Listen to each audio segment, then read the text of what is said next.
The stock market's drooping for a third day here. Marketplace Morning Report is supported by TD Ameritrade. You can check out TD Ameritrade Mobile and Thinkorswim Mobile to find the app that matches your investing style. I'm David Brancaccio. First, the chief executives of Twitter, Facebook, and Google will appear on screens before a Senate committee hearing this morning. They're expected to urge caution in any attempts to alter what are called Section 230 protections, which currently shield Internet companies from liability for content displayed on their platforms. Marketplace's Nova Safo is here live. This is a hearing of the Senate Commerce Committee. Republicans, especially the president, have been critical, alleging without any clear evidence that social media companies have been suppressing conservative speech. Now, Republican senators are expected to focus on that and whether Section 230 gives Internet companies too much leeway to moderate speech as they see fit. Senate Democrats, as we talked about yesterday, David, released a report about how big tech is affecting local news and whether they should be paying for news content. We'll likely hear about that. So there's going to be a lot discussed today. And these tech bosses, how do they see this? They're going to emphasize how critical they think Section 230 law is to the foundation of the Internet as we know it. It protects companies from being held liable for what people say on their platforms.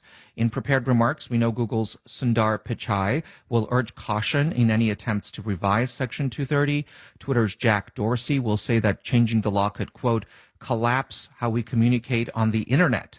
And Facebook's Mark Zuckerberg will echo that point, but also say his company supports some bipartisan reform proposals, for example, around more transparency.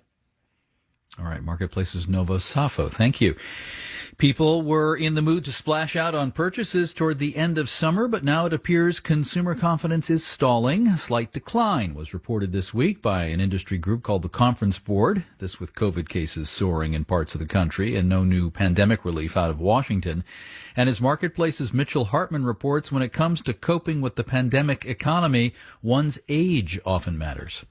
The research firm Morning Consult finds that baby boomers are more pessimistic about the future than millennials. Economist John Lear says for a 55 or 60-year-old out of work looking ahead to retirement, the time that older Americans have to make up their lost savings, their lost income, is much shorter than it is for younger adults. Older Americans are also more leery of going out in the pandemic to shop at the mall, go to the gym, take a trip. Robert Frick sees the impact his generation is having. He's an economist at Navy Federal Credit Union, 63 years old. For myself and for my friends, we are very cautious. We aren't traveling. We're not going to restaurants. We're not spending.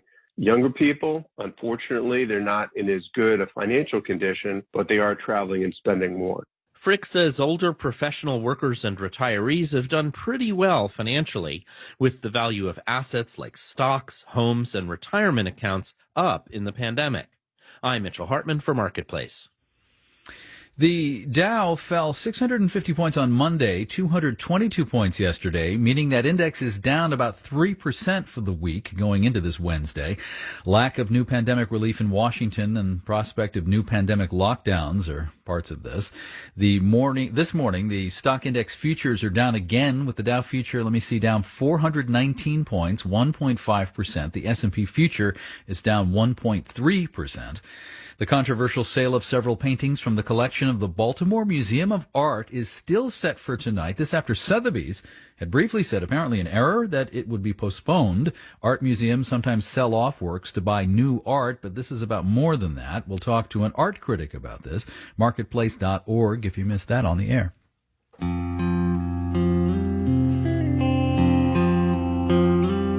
Marketplace Morning Report is supported by Indeed, committed to helping businesses find candidates with the right skills for critical roles so managers can focus on hiring the person who is a good fit.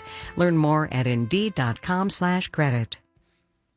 Income inequality is on the minds of many voters right now, much like in the run-up to the 1968 presidential election, with politicians making promises to level the playing field. Back in 68, some Republicans said they would, quote, liberate the poor by modifying welfare work requirements. Democrats were promising to build on civil rights legislation. After that campaign was over 52 years ago, what happened to those promises? Marketplace's Nancy Marshall-Genzer takes a look. After Richard Nixon wins the 1968 presidential election, he gets to work on a Republican promise to attack the root causes of poverty, agreeing to support a basic income payment tied to work. Ken Hughes is a historian at the University of Virginia. But, it cost a lot, so he really wasn't for it and just, expected it to die in committee, and it did. Congress was controlled by the Democrats. It did give Nixon the authority to freeze wages and prices to get roaring inflation under control. But the 68 party platform said Republicans would avoid wage and price controls. And we know from the Nixon White House tapes that Nixon didn't believe in them. Here he is talking to his Treasury Secretary, John Connally. It's fuzzy, so rough translation, Nixon says, the difficulty with wage price controls is the things will not work. Still, here's Nixon in a primetime TV address just 6 months later. I am today ordering a freeze on all prices and wages throughout the United States. Ultimately, says Alan Matisow, a fellow at Rice University's Baker Institute, Nixon pursued whatever economic policy he thought would help him politically. Whatever the situation is, he's playing it for its political angle. And it led to many inconsistencies in his policies. Nixon was consistent on Republican promises of a crusade against crime. Systemic racism persisted. Democrats had promised to spur the pace of urban renewal. That stalled.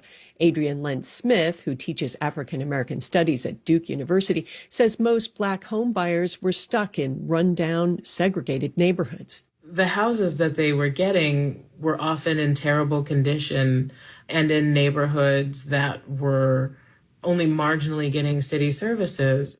Nixon did work with the Democratic Congress on some issues. Still, Democrats' 1968 promises to build on earlier civil rights gains largely evaporated. I'm Nancy Marshall-Genzer for Marketplace. I can promise you a lot will happen between now and later today on our business, economics, workplace, and innovation beats. Listen for my colleague Kai Risdahl, host of Marketplace on many public radio stations or online, marketplace.org. I'm David Brancaccio. You're listening to our Morning Report.